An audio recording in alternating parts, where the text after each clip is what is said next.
Hey, this is Kevin from 230 Films, and today we're going to be talking about making subclips in Premiere Pro to help improve your wedding video editing workflow.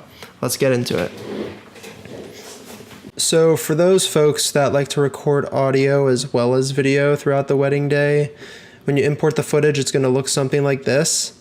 These are my lav mic audio clips. This is clips from one of my audio recorders, and then this is my external audio recorder. So this captures stuff like the ceremony and the toasts and stuff like that. So we're gonna go ahead and import that. So once we import these audio clips, what we wanna do is organize them.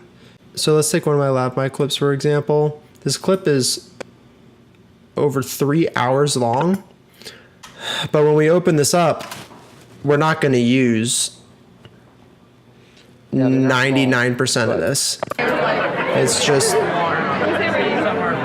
there's nothing useful. Now, what we want to find is this lav mic was used for the ceremony.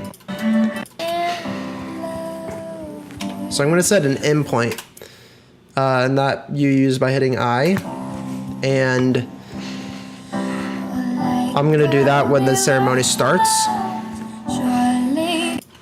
As you promised to love each other today.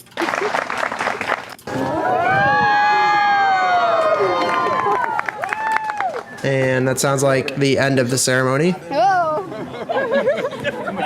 So I'm going to hit O for out point. So now that we have an in and an out point set, we're going to go up to clip, make subclip.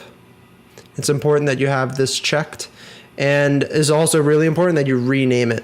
So the groom's name was Brian, and this was a lav mic, and it was of the ceremony. And then we're gonna hit OK. And when we go back to our files, it's the first one, Brian lav mic ceremony. And when you double click on the new audio file, now it's 10 minutes long, and it's of the whole ceremony. And also now you can actually, Everyone please be seated. you can kind of make markers by hitting M. So that's when the guy says, please be seated. Spoken with a kiss. And then that's when they kiss. So now when I go back at this audio clip, I have clear markers of when, everyone sits down. I have markers of each part of the ceremony. And I'll do this with all my audio clips. And again, when you go back, it's all about organization and trying to make the process as efficient and as thorough as possible. It'll just make your life easier in the long run. But yeah, that's about it. Hope you guys enjoyed this video. Please give it a thumbs up if you liked it. And please subscribe for more content like this in the future. If you have any recommendations, leave those in the comments below. Have a great day.